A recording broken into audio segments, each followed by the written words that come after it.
How did Cole Palmer become the Premier League's best player seemingly overnight? He's on track for the Golden Boot and is the front runner for Player of the Year. But if you had said this would be the case at the start of the season, you'd be called crazy. So how did we get here? Well, the truth is, the main thing holding him back was Pep Guardiola, and Cole Palmer has now provided the perfect blueprint for other high potential young players to follow. We'll talk about how his potential was finally fully unlocked and the secret to what makes Cole Palmer so good. Anyone who watched Palmer at the academy level knew the talent this kid had. He played as a number 10/right winger with great speed and was shifty on the ball. His technical ability is what stood out the most. With a deadly left foot, passing, dribbling, finishing, he could do it all. His coaches were the first to heap so much praise onto a kid that was clearly levels above the rest. It wasn't until 2022 when he started getting game time in the first team at 19, scoring against Swindon in an FA Cup and even getting a goal in the Champions League. Whenever he played, he was full of confidence. His cameos were impressive, but by the 22-23 season, he still wasn't getting that much game time. When he did play, you could tell he had a point to prove. Against Chelsea at the end of the season, he wasn't afraid of running at the veteran defender Azpilicueta multiple times, even assisting the only goal of the game too. It wasn't a perfect performance, but you can see the signs of someone special. He was clearly getting on the manager's radar because to start the 23-24 season, he came off the bench against Arsenal in an intense Community Shield and like it was nothing, scores a worldie with his left foot wrapping the ball into the back of the net. That was enough for him to actually start the UEFA Super Cup against Sevilla, where he once again got on the score sheet. A lovely ball in by Rodri with the elite movement by Palmer to get on the end of it and score a looping header.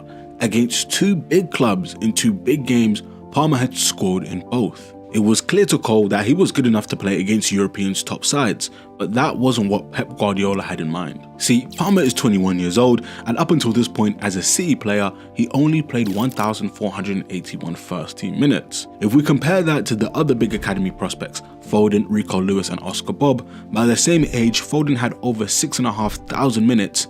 Rico Lewis, who's only 19, has over 3,000 minutes, with only Oscar Bob, who turns 21 in July, lower with 804 minutes. Palmer was severely lagging behind in first team minutes. At 21, he simply wasn't playing enough. The sad truth was, that wasn't going to change either. He was already behind Bernardo, Mahrez and Foden, and when Mahrez left, Pep then brought in another winger in Jeremy Doku to make the attacking positions more cramped up. Pep told him he can't be loaned, so either he stays or gets sold.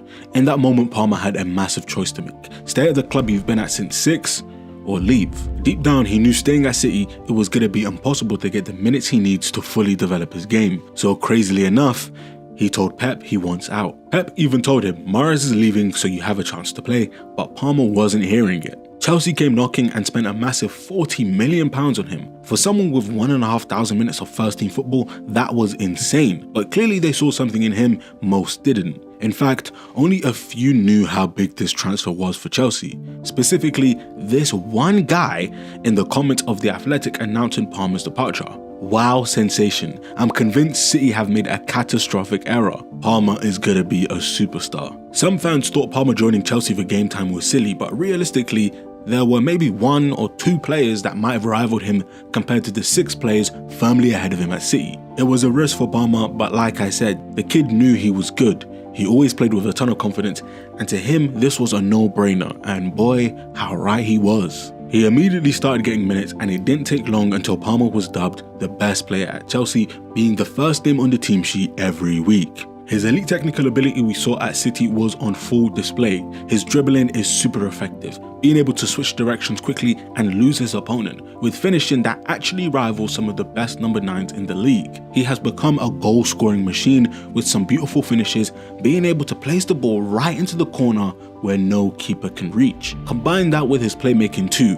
With a wide passing range, even though he plays as a number 10 or right winger, you'll see him drop deep to receive the ball and show off that elite passing range, setting his team up for easy chances. While showcasing all of that is good, the one thing Palmer needs to get way more credit for is his insane football IQ. He is constantly making the right decisions in most scenarios. On the attack, you can see him process the defense and make the right choice to best help with the team attack, opting to pass when most players would shoot or try and create space on the dribble. No doubt his time with Pep helped a lot, but his IQ stems further. His pressing ability and interceptions that lead to goal scoring chances are genuinely ridiculous. I honestly don't think I've seen a player do this more than him. I can name 7 occasions of this alone. Against Fulham, he intercepts a pass that leads to a goal.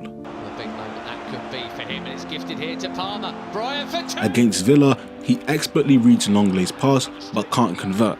Against Arsenal, he cut off Raya's pass which almost leads to a goal but they were let off. Against Middlesbrough, but it didn't lead to a goal.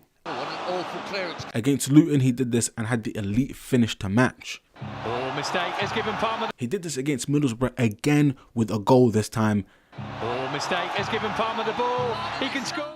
And he did it against Everton, where he baits Pickford to make the pass through the middle and pounces on it before lifting it over Pickford with his weak foot to seal his 2nd hat-trick of the season. The level of intelligence to do that on such a consistent level is simply world class. He also has great off-ball movement, always running into areas with lots of space. He just knows when and where to run. It just looks so natural for him. Best example is against Luton, where he instinctively just knows when to run in behind to get through on goal before calmly rolling the ball past the goalkeeper, sending 2 defenders on their bike and slotting the ball away. Ice cold. Just like Madueke said. Finish from him, wasn't it? Yeah, that's why they call him Cold Palmer, innit? This is now becoming what he is most known for, ice cold under pressure. That's why he takes the pressure penalties for Chelsea. Not only is he 9 for 9 on penalties this season, but he scored massive pens, including a 99th minute equaliser against United, before winning it all late on in that game, and even a 94th minute equaliser against his former club. And what celebration does he do? The ice cold shrug. When he was asked if he was nervous taking the penalty, his response was, "Did you feel nerves?" Not really. He's been the man for Chelsea this year, and Poch knows how important he is for the team. The way he reads the situations and what the team needs in every situation, he can be the player who can link up with his teammates. He is still very, very young, but with great personality, and he has the talent and the quality which we saw. As much as Palmer has significantly helped Poch this season, it's important to state how much Poch has helped Palmer too. It's no secret now, the reason Palmer can take these risks and have the freedom to play how he does is because Poch gives him the license to. I think he's given me the confidence and the license to go where I want on the pitch, where I feel, use my strengths. So yeah, I'm just grateful for it. This was the biggest reason why he needed to leave City. Playing under Pep as a young player, mistakes are the last thing you can make. We've seen how Pep reacts even if you're 10-0 up. Grealish even said himself he feels nervous playing for Pep. Pep doesn't want you to lose the ball. I'm thinking, I can't lose this ball. Having that fear as a youngster trying to fight your way into the team is going to make you play as safe as possible, but under Poch, it's the complete opposite. Poch has allowed him freedom to roam, to try certain passes, even allowing him to shoot from range. Just looking at his shot map, he would never take that many shots outside the box for Man City in his entire career. The confidence that gives to your younger players is immense. His ability to drop deep and combine with his teammates, make deep passes and connect the midfield and the attack has progressed Chelsea's attack to the next level. When he plays, their attack is much more fluid, and without him, Chelsea would have a lot less goals. In fact, he contributes the most goals to his team than any other player in the entire league, with nearly 50% of Chelsea's goals coming from this man alone. He's very closely in the race for Golden Boot at the time of this recording, and he's averaging 1.26 goals and assists per 90 minutes, which is way above everyone else in the league right now, with Salah second at 1.09 and Haaland 1.03. Palmer isn't just playing well, he's playing like the best player in the league, and for sure has Young Player of the Year wrapped up and is making a strong case for Player of the Year. He's actually having one of the best Premier League seasons we've seen from a young player. Only 2 players since 2000 aged 22 or younger have registered 30 or more goals and assists. Cristiano Ronaldo with 31 in the 07-08 season, which won him his first Ballon d'Or, and Haaland with a massive 44 who won the treble. Palmer is going to be joining that club very soon. In fact, by the time you watch this, he probably already has. This Palmer season is already up there as one of the best individual seasons we've seen from any Chelsea player. Up there with Hazard, Drogba, and even some of Lampard's most prolific seasons. So why is Cole Palmer the blueprint for younger players? Well, he's not the first young player to leave for more game time, but his situation was very interesting. Pep has already admitted it was his fault that Palmer left by not playing him more, but to answer the question of do City regret selling him, they didn't really have much choice. And this is where we need to commend the 21-year-old. He knew how difficult it was going to be to leave City, leave his hometown, and walk away from the chance to play under the best manager in the world. But he knew his worth. He knew the only way to grow as a player was to leave his comfort zone and find a new challenge. Because imagine if he did stay. He wouldn't be in the race for the Golden Boot, he wouldn't be Young Player of the Year, he wouldn't even have gotten his first England call-up.